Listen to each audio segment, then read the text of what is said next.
Speed, pace, momentum, velocity. Our world is increasingly fast and our culture is immediate. Everything moves quickly. Moving your money shouldn't be any different. With Gravity, you can buy and sell Bitcoin instantly. We're building the Bitcoin bank of the future today. All right, so welcome to another episode of the Bitstocks podcast, and I have none other than, I guess I'm gonna start calling you the Bitcoin OG. You, Shadders, Craig, you guys are Calvin, you guys are the original Bitcoin OGs. You don't need no introduction, my brother. But for those who may not know, who are welcoming and coming to the Bitcoin SV community, this is Jimmy Nguyen, none other than the chairman of the Bitcoin Association, literally the glue of the community. How you been, bro? How you been? I am one tired boy today, but I'm well. I'm here actually in the N-Chain office in London. I was here with the most of the Bitcoin SV node team with Steve Shadders, Dan Connolly, Dave Washburn, the new CEO of N-Chain, and a lot of the tech team till I think I left around 5 a.m. Finally got to sleep at 6 a.m. after we were seeing Genesis through and making sure the hard fork activated successfully and there were no issues. So we waited for a while to have a number of blocks confirmed after the block that locked in the changes to Genesis. So it was an exciting day, but I'm not gonna lie, we are all tired. And that's the thing though, right? This is why I wanted to have a conversation with you, because it's been a while since we've caught up. But I don't think people really appreciate just how significant what has just happened is, right? Because there's a moment within the crypto space over the last 11 years where there's a good chance that this may never have happened, Correct. Right? Returning back to the real original vision of what Bitcoin can be. And we know what the consequences of restoring that vision is now, because we've got an infinite amount of possibilities that can really start changing the situation here on the planet that we call Earth. But the amount of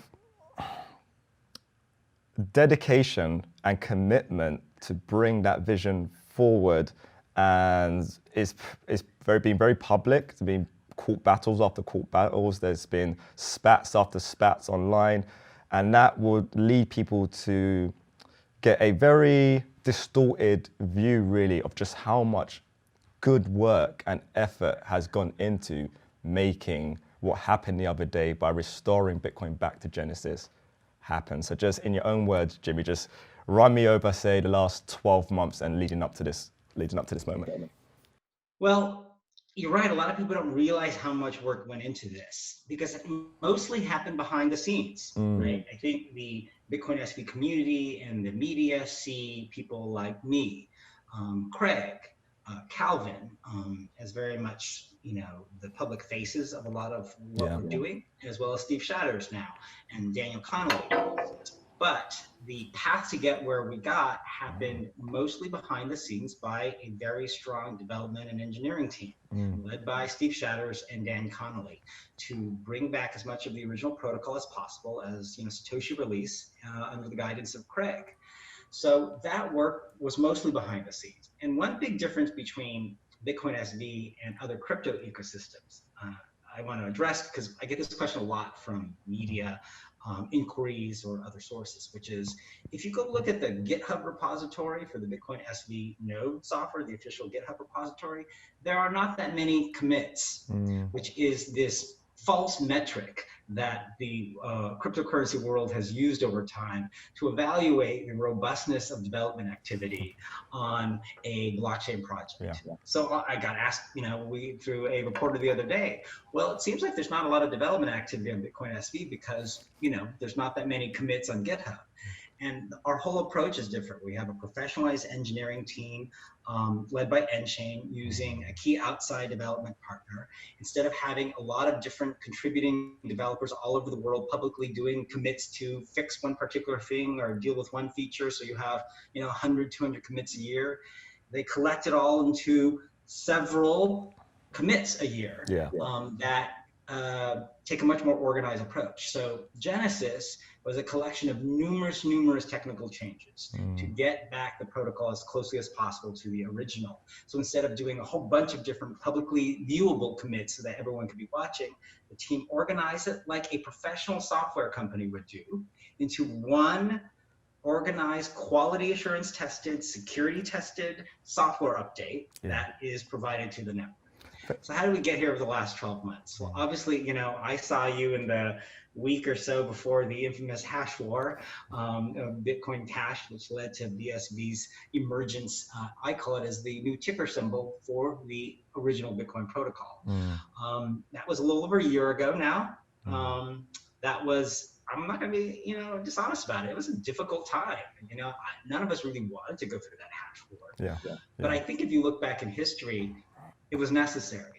I think people would not have realized all of the problems that were brewing on the Bitcoin Cash ABC side, which you're seeing now spill out beyond just the checkpoints that happened during the hash war. This whole question of the mining tax, if you want to call it that, that's being proposed to fund BCH. Oh, dude, don't even get me started on that. That is just hilarious. It's bringing out exactly the points we were making. You need a stable protocol so that developers can't just go changing things such as the underlying economics and rule set of the ecosystem.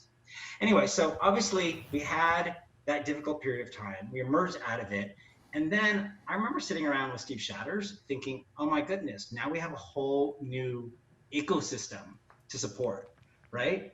We need to make sure there's block explorers and sufficient wallets and service providers, and there's support for all of the businesses that want to build on Bitcoin SV, such as yours, right? And many others around the world, because we knew there were some. And the path we've taken since then has been really amazing. There's been an explosion of activity and development and building on BSV. It started with our tech team saying, okay, we need to stabilize the protocol, work on the code, deliver some releases that unlock some of the capabilities. Steve Shadders unlocked, you know, the op-return data size limit, which led to a lot of developers saying, wow, that was, I think, about January of last year of 2019. That led to a lot of creative new uses and applications. Shadders is a hilarious one because he's been very vocal all the way through, right? And I can only imagine the monumental size of the beer waiting for Shadders at the bar, because he's literally officially now unfucked Bitcoin, right? He's completed his mission of doing exactly what he's going to set out to do, is getting it to that next stage and unlocking and returning it back to its He's not completely done. He's got some more phases to go. I actually talked to him about it last night. I said, how do you feel? You know, in fact, I had dinner with him the night before Genesis. I said, how are you feeling? You know, this is, you know, your baby coming to fruition with Craig here. And he says, he felt really calm and well, but he said that I'm not done. You know, his ultimate delivery is going to be Teranode, the next generation enterprise class version of the Bitcoin SV node software, to really unlock powerful scaling. But we'll get to that in a moment. But anyway, so the last January we got to, new uses of the blockchain because op-return's data size limit had been lifted. That led to this explosion of creativity and increasing use of the chain. Then obviously, we had more drama, the delistings of BSV by certain exchanges last, I guess it was April or May. That was not pleasant, a little frustrating and annoying. But not only did we survive that, I think it sort of galvanized a lot of our supporters to realize what's really important, what should exchanges be doing or not doing, what exchanges do we even really want to be on, what is the future of exchanges, are they even necessary for the world BSV is creating? And the answer is they're a lot less necessary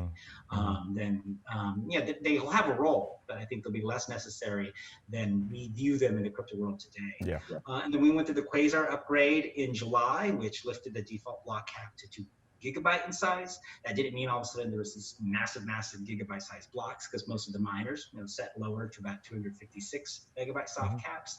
But during that period last summer, we saw people generating through public as well as our own sort of more official stress tests bigger blocks, demonstrating that you could actually do large blocks on the blockchain. First with 256 meg blocks that had large data size files, such as pictures and things that were a smaller number of transactions of bigger data size.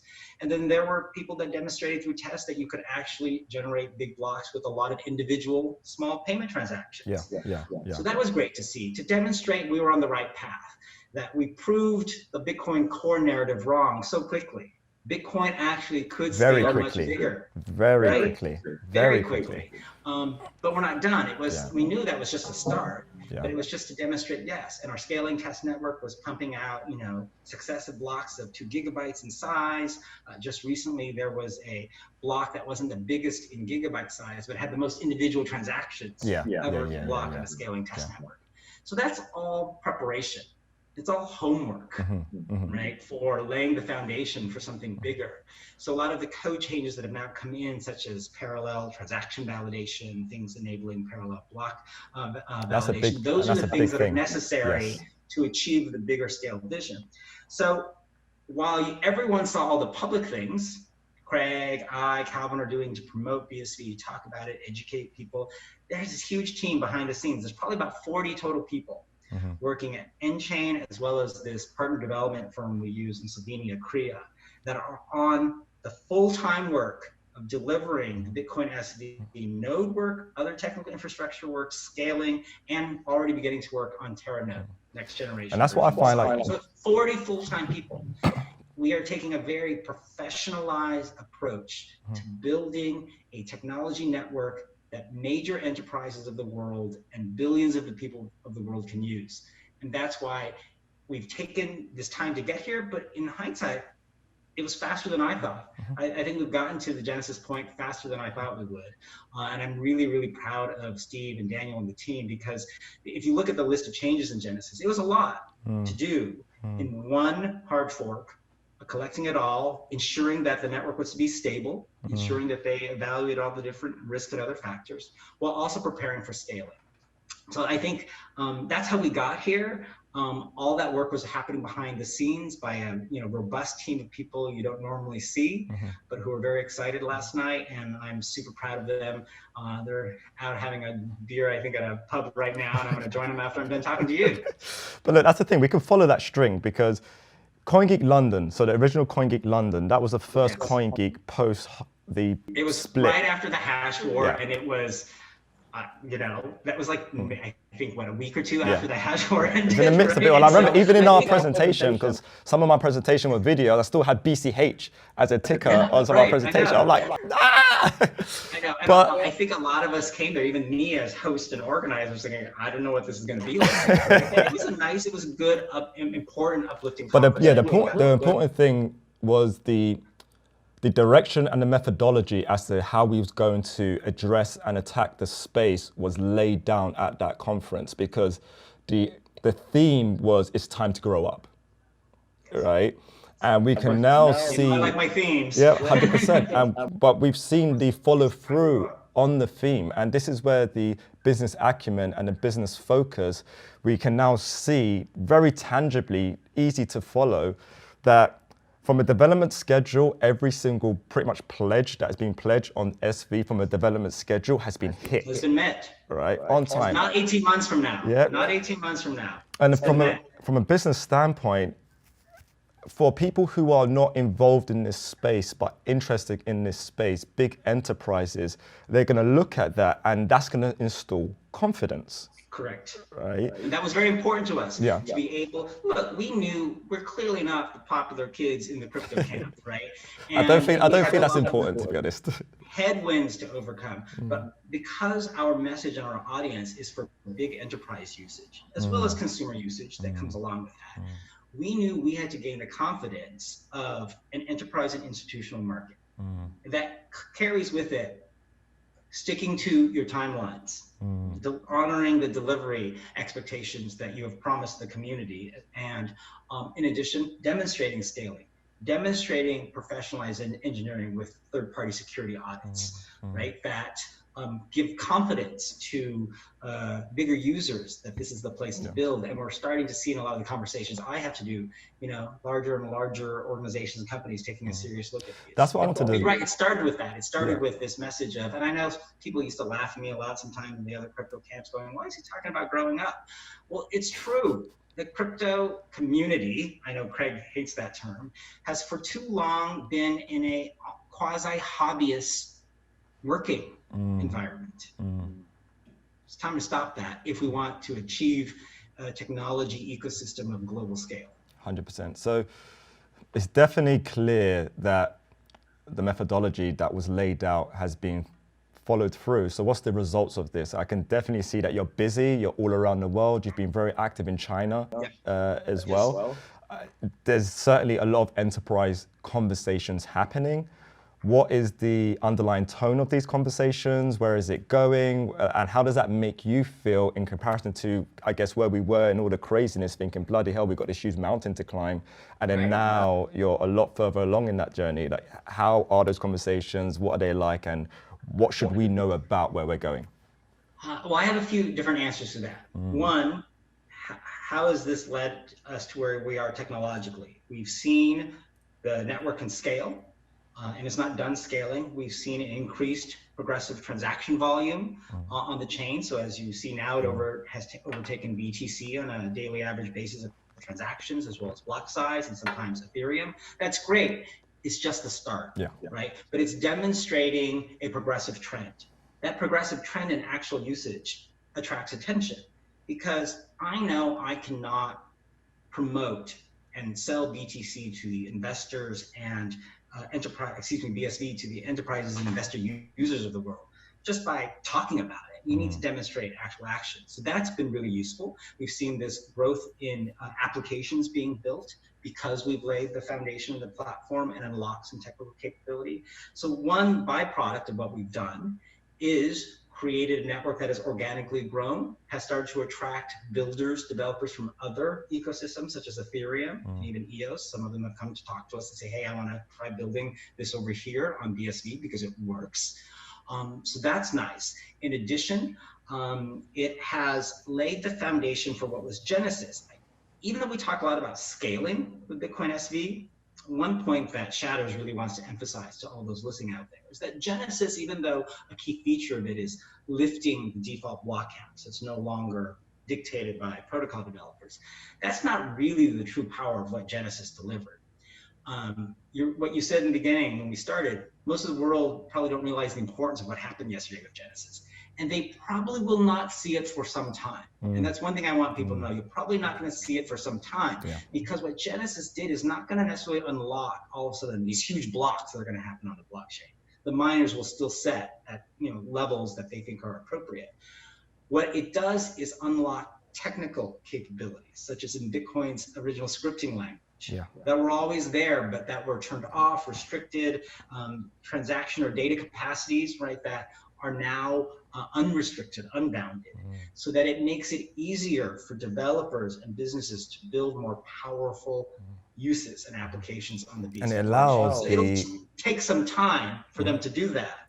But now we've sort of unlocked a bigger box of more powerful Lego bricks that can be combined into much more complicated and beautiful. And as you're saying, I see that as like a game of tennis, right? Where you guys have now batted the ball back into basically the court of everybody else out there on the planet. Yes. And say, it's not for us to build everything. Now it's on you guys. Companies like yours. We've opened up the bandwidth. Now it's based on the limitations of your creativity, right? Correct. Because that really it was so important that we start going in that direction and we unblock all the highways to allow the traffic to come through and the creativity that comes along with that to really start coming through. And it is so important as well, if you segue this into some more seismic things that are happening soon, such as halvening, right? And it just really breaks open the door and really the future security of the network's integrity by opening up these highways, because you have to, from an economic standpoint, it is so important that these highways were opened up. So how are the conversations around mining, and what's the buzz like around mining with all of this that's going on? So, one of my other hats I wear is, I'm an advisor to now what is called TAL, former Squire Mining, public company in Canada that Calvin Ayre is a significant shareholder in, but it's a public company, so it's got a whole set of interesting governance that it needs to comply with. And then I also, certainly pay attention to what's going on in the mining world by talking to Mempool, CoinGeek Mining Pool, and others. So the big conversation that's happening is variety and reliability in transaction fees. And it's not just about low transaction fees. Some of the businesses that are generating high volume transactions approach me, partly in my role is because I'm visible in the ecosystem, lead the Bitcoin Association. So I've had a number of companies, some applications you already see publicly, some people trying to build new applications that they expect will generate high transaction volumes on the BSC blockchain, but they say, hey, I need to do something about the transaction fees. Because of the nice price spike we've enjoyed for Bitcoin SV in the last few weeks, which has been another interesting development because it attracted a lot of media attention and a lot of business attention.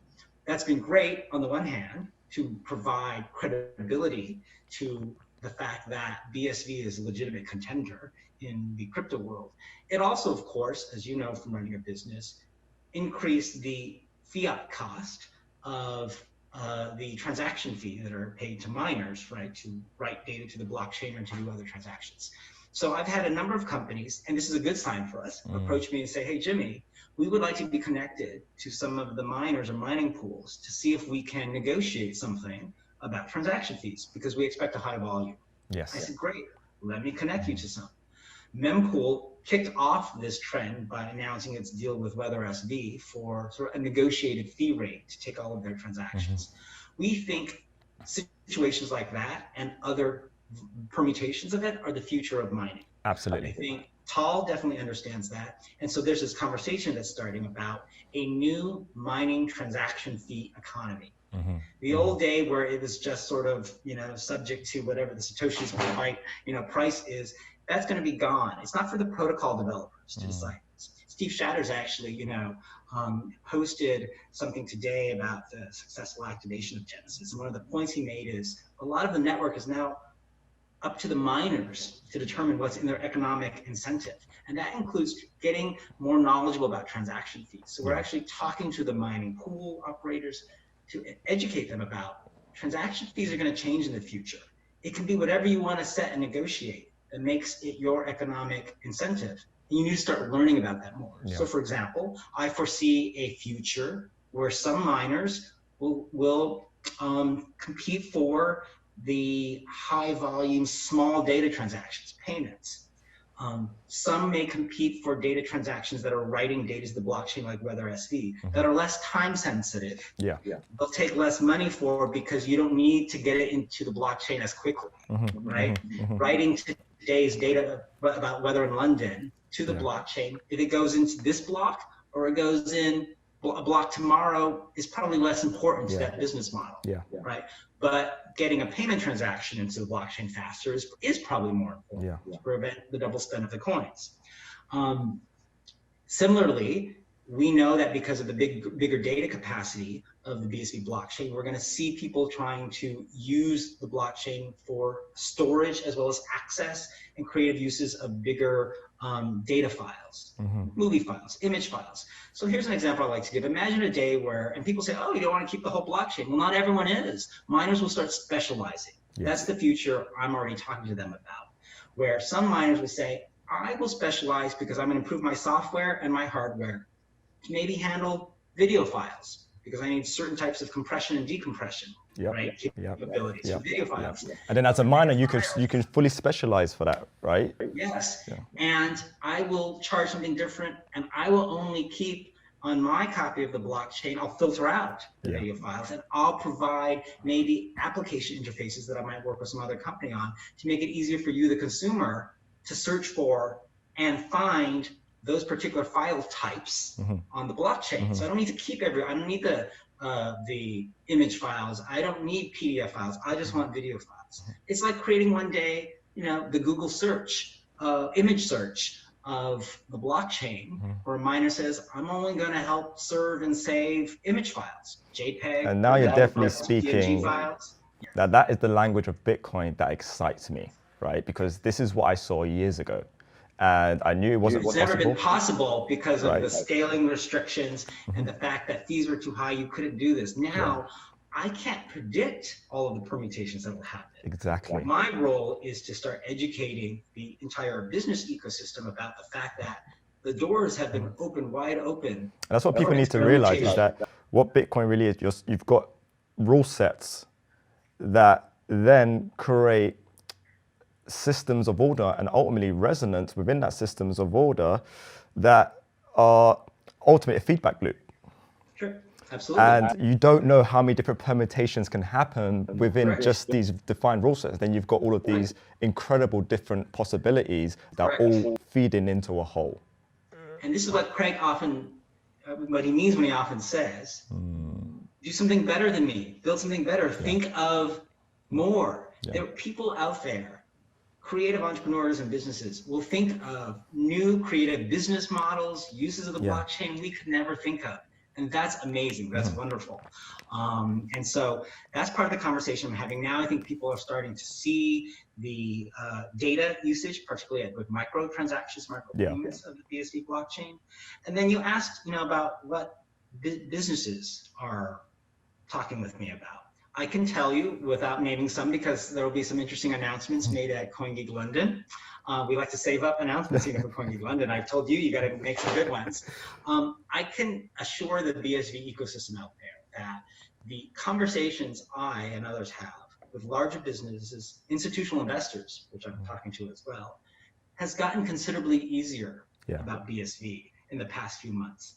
And it's not that it's easy. I'm not going to delude people into thinking all of a sudden, all these huge multinational corporations are going to run in and start building on BSV. But the light's breaking through the cracks. I could definitely see the light. They want to see that it's working. The protocol is stable, scaling is working, but they're keeping an eye on it. A lot of the ones I'm talking to, and all of the proof of concept projects and things that people are building out there help me have that conversation. But we expect a significant announcement at CoinGeek London about a very important business level usage of the BSV blockchain. Jeff Chen from Maxon just announced in the press release we helped him with yesterday the first BSV powered browser. He's going to talk about more detail about that. I'm very excited about that. I met with him in Beijing when Craig and I were in China in December, and he began talking to me about that. And he's got another interesting project we didn't talk about in that announcement that he will discuss and unveil there. But that's the level of conversation we're having now. And it's just the beginning.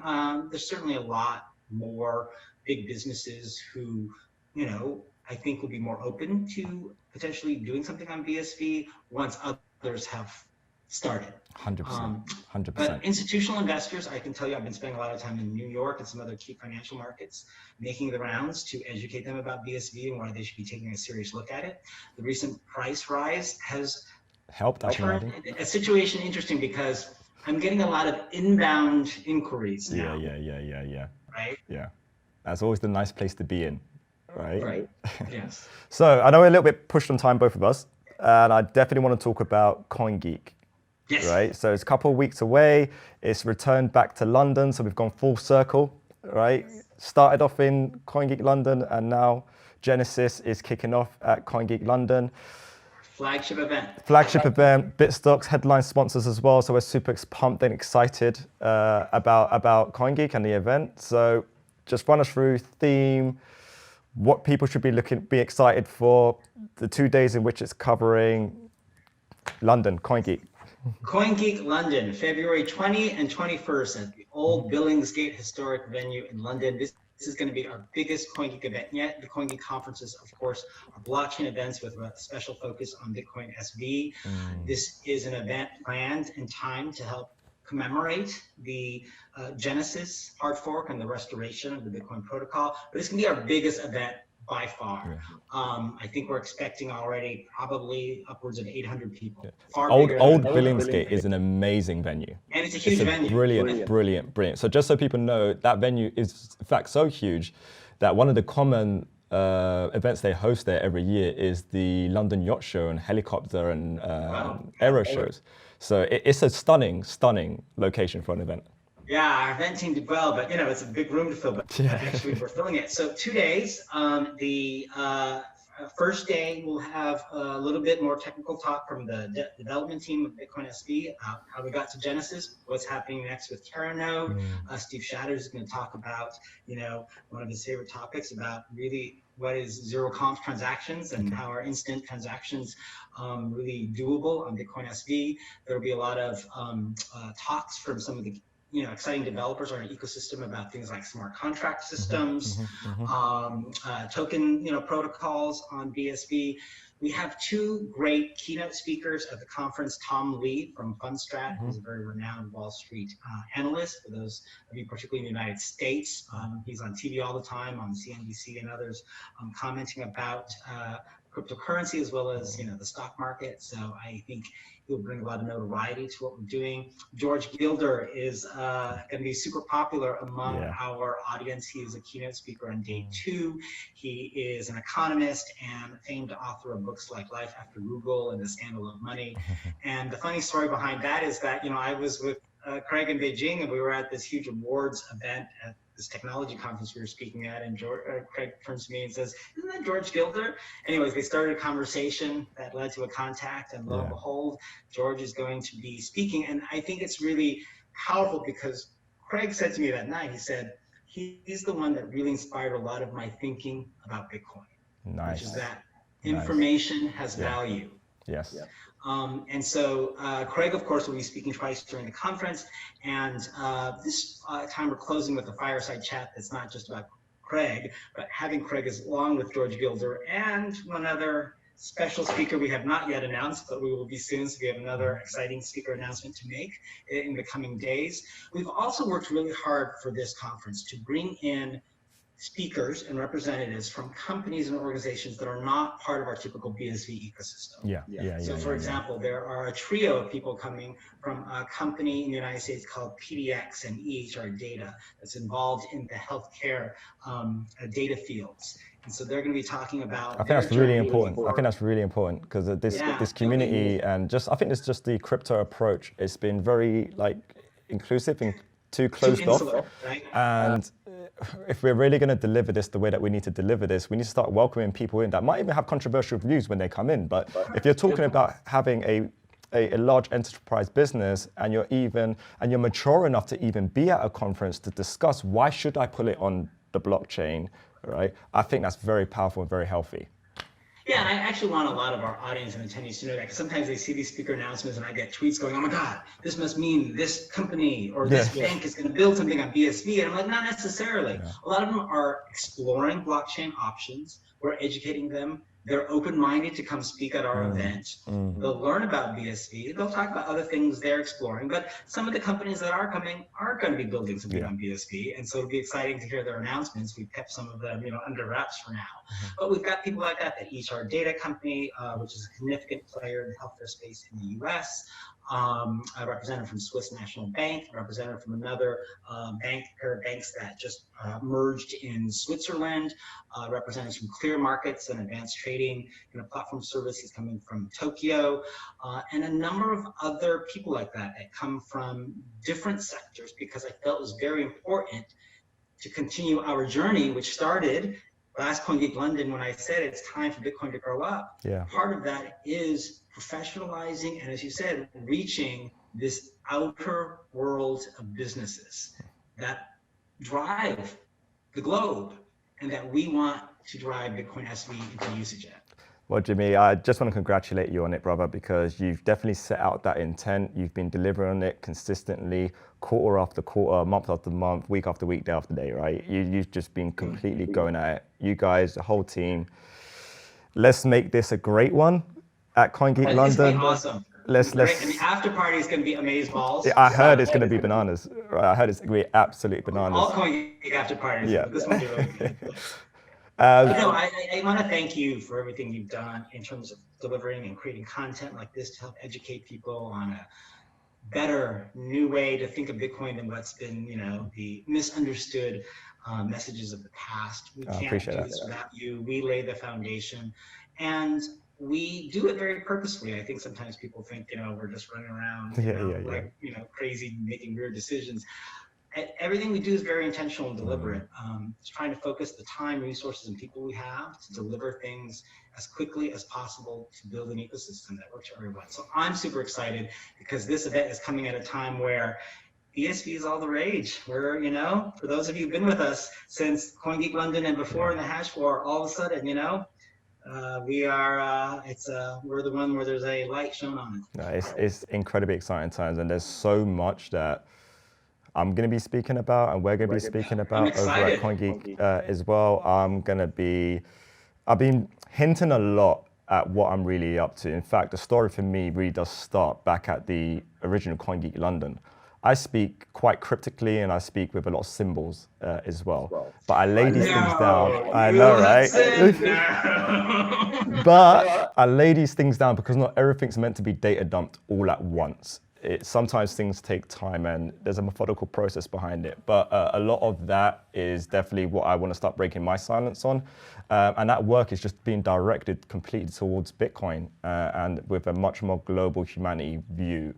So there's with everyone at Bitstocks, and reason why we're doing what it is that we're doing is coming from the soul. Like we're building a company that to bring sovereignty, but for a purpose, for a real, genuine purpose. And I can't wait to start sharing more of what it is that we're up to. I think that's great. It's funny because I was just having a conversation earlier today with someone who just joined me on my Bitcoin Association team, a new hire, about what my viewpoint is, what we're trying to accomplish, what he's working with me on content, right? What's my message perspective?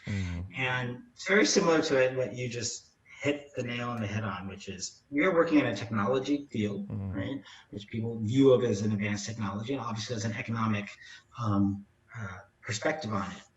But I think the thing that's so important, and what I try to do in my work on behalf of the Bitcoin SV community, is say, where is the heart?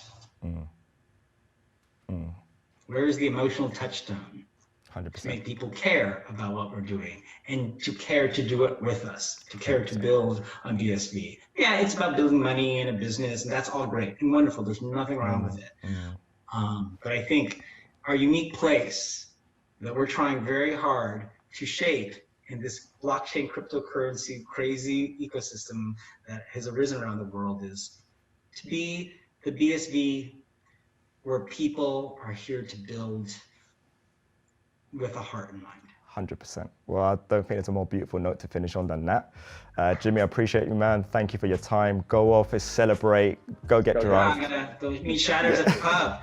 I will see you. Definitely. 2 weeks. 100%. Can't wait for it. Amazing. So like always, guys, as always, thank you for watching in. And if you like what it is that we're doing, like, subscribe, share, support Jimmy over at Bitcoin Association.